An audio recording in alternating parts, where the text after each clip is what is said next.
Hey, this is Mike from Junkie on Crafts and Builds, and this is the impressions video for G.I. Joe Classified Series number 116, Quick Kick. Now, this is a very cool character in my opinion. He was one of my favorites in the vintage O-Ring line. He was an action stuntman turned intelligence officer for the Super Covert Special Mission Force G.I. Joe, and this guy is stepping right out of those old vintage comics and cartoons. So what we have right here is not the newest iteration, but a new iteration of the window packaging that we have coming from Hasbro for all their figures. There is going to be a new version of it that's going to be a consolidated across the board from all their lines. But this one here is really cool because we have this little piece of art here on the right side showing the real cool little, like I said, piece of art of Quick Kick there in action. We have a windowed clear plastic front here showing us all the accessories and the figure, so there's nothing to hide. So on the side here we have this really nice blown up picture of that same piece of art that's on the front, only we see more of Quick Kick's torso again in that really cool action pose, and he is number 116. On this side, image 116, QR code that does absolutely nothing, and tech specs that you really don't care about. On the back of the box, what we have different now is we have this piece of digital art showing the figure in a pose with a couple Easter eggs, but nothing to tell you the size anymore. But we have some details here showing his pants and one of the accessories. So let's not waste any time and let's get Quick Kick out of his box and look at these accessories a little closer. Now that we have Quick Kick out of his package, let's go through his accessories. First accessory is his backpack. Again, Hasbro has been doing really well in regards to their sculpt and texturing, and this backpack is no different. Only problem is it's just a big lump of red plastic. Nothing really to write home about. As you can see here, we have two slots in the top, and they are for his two swords here. Now, the paint isn't the greatest on my copy, so mileage will vary, but the silver on the blade here, covering up the brown plastic, is all right, to say the least. Mine, when I took it out of the package, one is slightly bent, the other one is pretty straight. And we have this really nice texture along the hilt with this little animal head here in the back, and both swords slide easily into the top and store inside the backpack like so. The next item and accessory is kind of a throwaway, no pun intended, but this is his throwing star accessory, and I get what they're trying to do, but really it's not that great. So we have some silver paint on the last throwing star here, and they're supposed to simulate what's on his bandolier. It's all like the soft plastic. You know, we'll try it out here later on, but not anything really to write home about. Next accessory is a nice little homage to the cartoon, and that is he comes with a fudgy bar. We remember from the first episode he was in the snowy mountains and doing a commercial for these fudgy bars. So again, it's simple plastic, but at least they painted like the silver for the wrapper and then the chocolate part itself. Overall, it's not too bad. Would have been cool if they actually had fudgy written across it somewhere, but we'll take what we can get. Fudgies! Say what? Fudgies! You mean the candy bars I was plugging? Uh-huh. Got any? Frozen fudgies, what a treat. Lots of chocolate, really sweet. Full of taffy, raisin, and nuts. They'll melt in your mouth and turn to lead in your guts. Mmm, gross. Mmm, good. Next, we get a pair of nunchucks, and these are identical to what we got with the G.I. Joe Classified figure nunchuck, except these are actually painted. So we got this nice, flexible chain in between the two pieces of wood here. Same type of animal symbol on the bottom of the nunchucks. So not bad. And these nunchucks can be stored on the back of Quick Kick's belt, either chain up or chain down, whatever you choose. Quick Kick also comes with an alternate head. This is his default head with his kind of hair down straight. We have this nice bandana that's sculpted onto his head. And here's the alternate head that comes with him.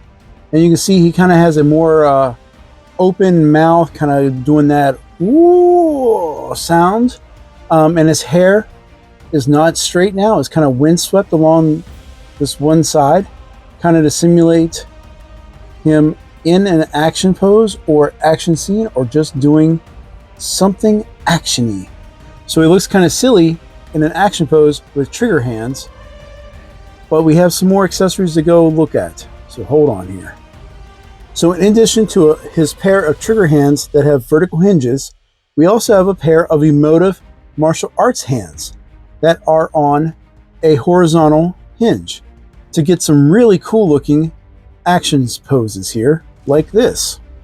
And his last pair of accessories is another set of hands, this time a pair of fists with horizontal hinges. So we have 3 sets of hands and an alternate head to do a lot of really creative posing options for Quick Kick. So aesthetically, Quick Kick, like I said earlier, looks like he just came out of the cartoon or the comic book series from the 80s.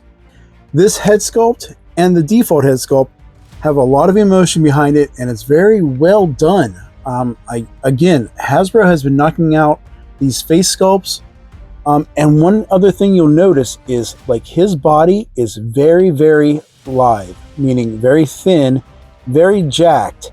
This guy is very much in shape and lean, as you can tell by his musculature that's been sculpted on his chest. And we can maneuver this bandolier around. It's free floating, and you can really get a good look at the definition. We have this bandolier with 3 painted on throwing stars. And like I said, it is free floating. So if you want to take it off and have him go completely shirtless, you can do so. We have our belt diaper sculpted in here. And like I said, we have storage for the nunchucks. We have this really neat little wind design here on both sides of the pants. Our first set of bare feet in the classified series. And they definitely are detailed. Definitely see all the bones and tendons here on his foot. And while we've been playing with him with his accessories, we've been kind of manipulating him a little bit, but let's just go through the articulation portion of this video. So again, head on a double ball peg. With the alternate head, you can look up that far. Utilizing both ball pegs, you can look down that far, which is pretty good. 360, even with the hair, and you can get some attitude. You can get a T-pose fairly easily. And while a little tight, you get shoulder rotation. We have a butterfly here. And if you look at T-Man 978's video, he actually cut the nubs on to get a little more articulation in this figure, and I will probably do the same. We have bicep rotation with that bicep cut. Double jointed pinless elbows. And like I said, with a variety of hands that we come with, the trigger hands are on a up and down hinge, while the other 2 pair of hands are on a horizontal hinge for in and out. We've already talked about his ab crunch, but he can go down that far. And we'll take the backpack off here. He can lean back that far. So a lot of opposability here. Plus we get that dumbbell here at the bottom for waist twist and a bit of an angle here. With our legs, we can do the full split. With our drop downs, we can kick up really far, and for a name like Quick Kick, that's probably a good thing. We can kick out, like I said. We can kick back a lot farther with the drop down. We have thigh rotation on both sides, double jointed pinless knees. Ankles, we have a bit of a rotation here at the bottom of his pants. And like I said, with his bare feet, we get a click down, we get a little bit up, and we get pivot. So all in all, a lot of really good articulation for this figure, which is necessary to pull off a lot of the martial arts that we will pose him in. So let's go ahead and talk about the character. And as always, I want to give the same shout outs that I have in the past to JLS Comics, Yojo.com, and Joepedia.com, because as always, they have done a lot of research and posted some of that information on the internet, which allowed me to grab it and put it all together a lot faster than me trying to go through a lot of old comics, cartoons, and whatnot. So thank you to all those guys. So Quick Kick, also known as MacArthur S. Ito, was the son of parents from Japan and Korea. Due to his mixed heritage, Mac was never accepted by either of the communities in Los Angeles, California. Due to his short stature, he wasn't able to play basketball, but he found his way into martial arts, earning black belts in the Taekwondo, Goju-Ryu, Southern Praying Mantis, Kung Fu, Tai Chi, and Zen swords, and with Wing Chun. So what do you do when you have all this knowledge and skills in California? You go to Hollywood, baby. And that's what Mac did, becoming a stuntman.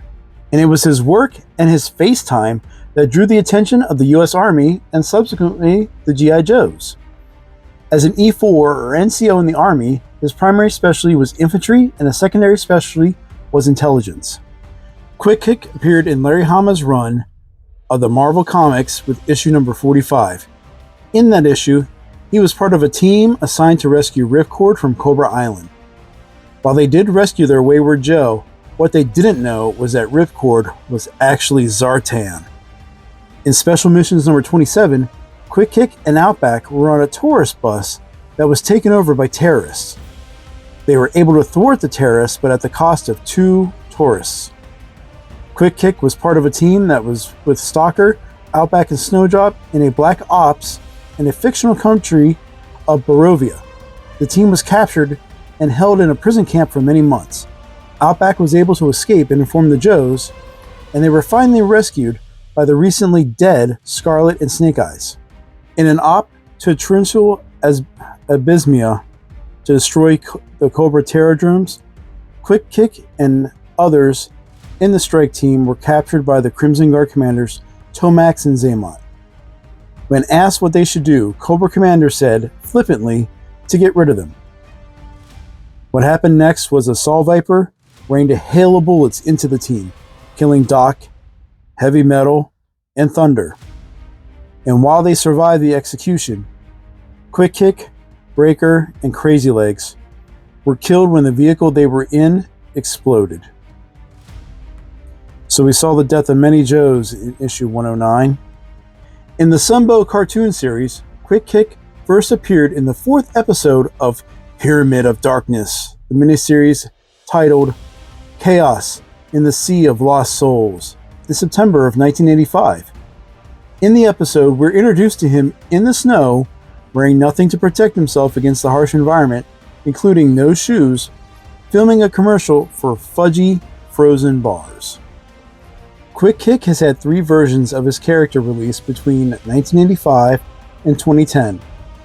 His first release was part of the 4th wave of the series and was sold until its discontinuation in 1987. He was part of a mail-away offer in 1991 that had a brighter skin tone than in the original release. His second version came out in 2008 and was part of a series of DVD battle packs that contained episodes of the Pyramid of Darkness miniseries and figures Cobra Commander, Major Blood, and Snake Eyes, as well as a piece of the Mass Device Build-A-Figure. The final release of his figure was in the Pursuit of Cobra line, with removable accessories like a top for his Yugagi, gloves, an SMG, nunchucks, and a sword. And now, that's the completion of his retrospective. So as you can see, throughout the retrospective, I was putting him in different poses, and he was just so much fun to put in these different positions. Sometimes the balance isn't really there for this guy, but you use a foot stand or some sticky tack to keep him vertical, and he's a lot of fun. So let's go ahead and do some comparisons.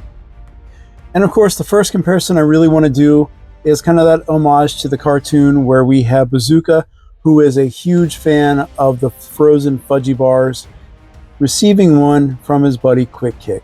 And for some more martial arts goodness, here I have Quick Kick with my commando Snake Eyes and Agent Helix. And for a comparison that crosses the streams, here we have Quick Kick with the Valaverse Action Force Pandora and the Jada Toys Street Fighter II The Final Challenge Ken. So, final impressions of the G.I. Joe Classified Series number 116 Quick Kick. I am extremely happy with this figure. The way that this figure has been sculpted and the tolerances and just the amount of articulation that you can get out of this guy goes kind of beyond what you would expect from a regular Classified Series figure.